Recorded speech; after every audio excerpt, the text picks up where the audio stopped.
गरीब माँ की अमीर बेटी। एक गांव में जहां श्रेया और उसके माता पिता रहा करते थे, जहां श्रेया की उम्र भी अब 21 वर्ष की हो चुकी थी और उसने अपनी ग्रेजुएशन की पढ़ाई भी पूरी कर ली थी। वहीं उसकी माँ जानकी अपना घर चलाने के लिए किसी के घर में झाड़ू पोछे का काम किया करती थी।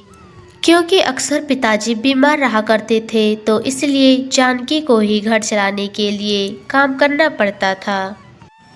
माँ, आप तब से क्यों नहीं आई? मुझे तुम्हें एक बात बतानी है। माँ, मेरी एक कंपनी में नौकरी लग चुकी है। अब से तुम काम पर नहीं जाओगी। अरे बेटा श्रेया, ये तो बहुत ही खुशी की बात है। मेरे तो कान ही तरस गए थे ऐसा सुनने के लिए। श्रेया बेटा, आज मैं बहुत ही खुश हूँ कि तुम्हारी नौकरी लग गई है। और ऐसा कहकर अगले दिन श्रेया अपने ऑफिस के लिए चली जाती है। श्रेया की नौकरी लगने से उसके बूढ़े माता पिता बहुत ही खुश थे।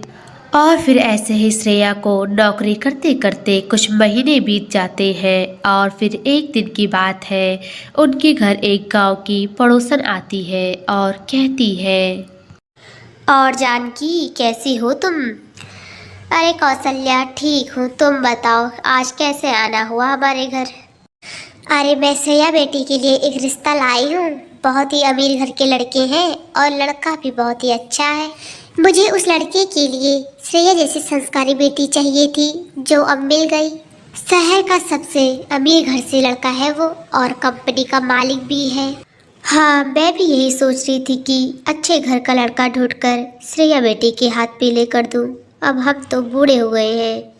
शादी पक्की होने के बाद श्रेया बेटी की शादी शहर के सबसे बड़े अमीर घराने के सुरेंद्र नाम के एक लड़के से उसकी शादी हो जाती है। इतना अमीर और रईस ससुराल देखकर श्रेया कहती है, अरे वाह वाह वाह, कितना बड़ा ससुराल है मेरा।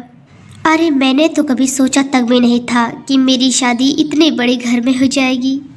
अब श्रेया अपने ससुराल में बहुत ही खुश थी। उसे अपने ऐशो आराम की ज़िंदगी बहुत ही अच्छी लग रही थी। श्रेया अपने अमीर ससुराल में अमीरों जैसे रहने लगी और उसे अपने बूढ़े माता पिता का तो कोई ख्याल ही नहीं रहा।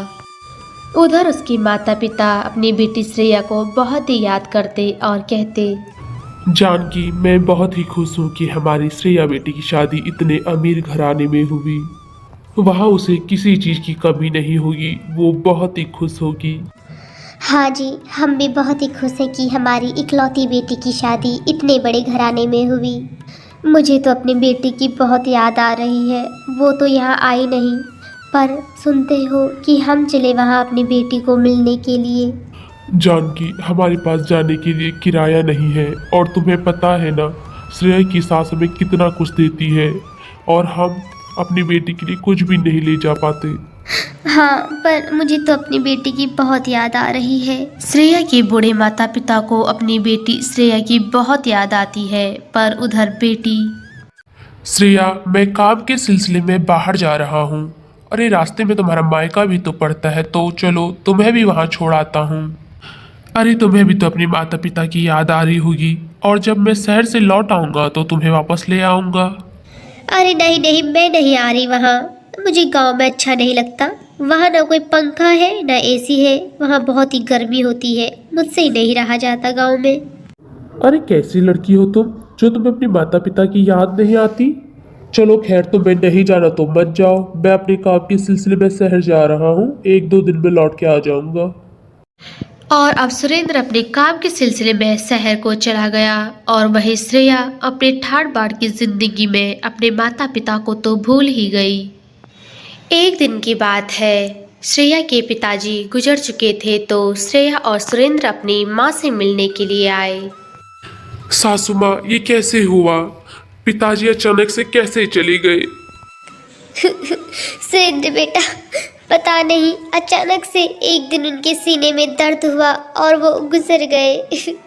श्रेया, तुम्हारी माँ अकेली है, इसलिए तुम कुछ हफ्ते अपनी माँ के साथ यहीं रहो। अगर तुम कुछ दिन अपनी माँ के साथ रहोगी तो तुम्हारी माँ को बहुत ही अच्छा लगेगा। नहीं नहीं, मुझसे नहीं रहा जाता यहाँ। मैं तुम्हारे साथ ही शहर आ रही हूँ। श्रेया के पिताजी गुजर चुके थे, जिससे कि उसकी माँ अकेली पड़ चुकी थी। पर श्रेया को इस बात से कोई फर्क नहीं पड़ता कि उसकी माँ अब अकेली है। वह तो अपने ठाट बाट के लिए अपने घर, अपने ससुराल चली गई, अपनी माँ को छोड़कर। अरे श्रेया, तुम कुछ दिन अपनी माँ के साथ नहीं रह सकती थी? अरे तुम तो वहाँ बचपन से रही हो, तुम्हें तो आदत है वहाँ रहने की, पर तुम। यार सुरेंद्र, मुझसे वहाँ नहीं रहा जाता। अब माँ अकेली रह लेगी ना, अब अकेला ही रहना पड़ेगा। ऐसे ही श्रेया ने अपने दुख की घड़ी में अपनी माँ को अकेला छोड़ दिया और अपने ससुराल आ गई। फिर एक दिन की बात है। कुछ दिनों बाद सुरेंद्र अपनी सास को मिलने के लिए गया तो उसने देखा कि वहां दरवाजे पर ताला लगा है और घर बंद है। और जब सुरेंद्र ने गांव वालों से पता लगाया कि सासू माँ कहाँ है और घर बंद क्यों है, तो सभी लोगों ने बताया कि जानकी और कौशल ने अपनी बेटी की शादी के लिए गांव के सेठ से 6 लाख रुपए उधार लिए थे और घर को कर्ज में रखा था। श्रेया के पिताजी इतना बड़ा कर्ज तो नहीं चुका पाए, इसलिए सेठ ने उस घर पर ताला लगाकर जानकी को उस घर से बाहर निकाल दिया ताकि उस घर पर कोई ना रहे। जिसे सुनकर सुरेंद्र इधर उधर अपनी सासू माँ को ढूंढने लगा। बहुत देर तक ढूंढने के बाद उसे अपनी सासू माँ मिल गई, जो कि बहुत ही बुरी हालत में, भिखारी जैसी हालत में मिली। सुरेंद्र जल्दी से अपनी सासू माँ को गाड़ी में बैठाकर अपने घर को ले गया। अपनी माँ की इतनी बुरी हालत देख श्रेया कहती है अपनी माँ से, अरे माँ, ये अपनी क्या हालत कर रखी है? ये भिखारी जैसी बनी हो और आप मेरे घर पे क्या कर रही हो? श्रेया, तुम्हें तमीज नहीं है अपनी माँ से बात करने का? अरे जिस माँ से तुम ऐसे बात कर रही हो, उस माँ ने तुम्हारे लिए कितना दुख दर्द सहे हैं, और आज जो तुम्हारी माँ की ये हालत हो रखी है उसका कारण तुम हो, सिर्फ और सिर्फ तुम। अरे तुम्हारी शादी के लिए ही तो तुम्हारे माता पिता ने 6-7 लाख रुपए कर्ज लेकर अपना घर बिकवा दिया, और एक तुम हो जिसे अपने माता पिता की कोई कदर ही नहीं। माता पिता का ऐसा दुख सुन श्रेया कहती है, माँ, मुझे माफ़ कर दो। मैंने तुम्हारे साथ इतना बड़ा अन्याय किया। माँ, तुमने सिर्फ मेरी शादी के लिए कर्ज लेकर अपना घर बिकवा दिया, और एक मैं हूँ जो सिर्फ अपने बारे में सोचती रहती हूँ। माँ, मुझे माफ़ कर दो।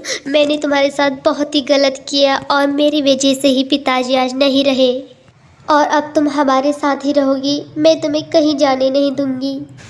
और फिर ऐसे ही श्रेया को अपनी गलती का एहसास हो जाता है और फिर वह अपनी माता को अपने पास ही रखती है, उनकी खूब सेवा करती है, उनकी खूब खातिरदारी करती है।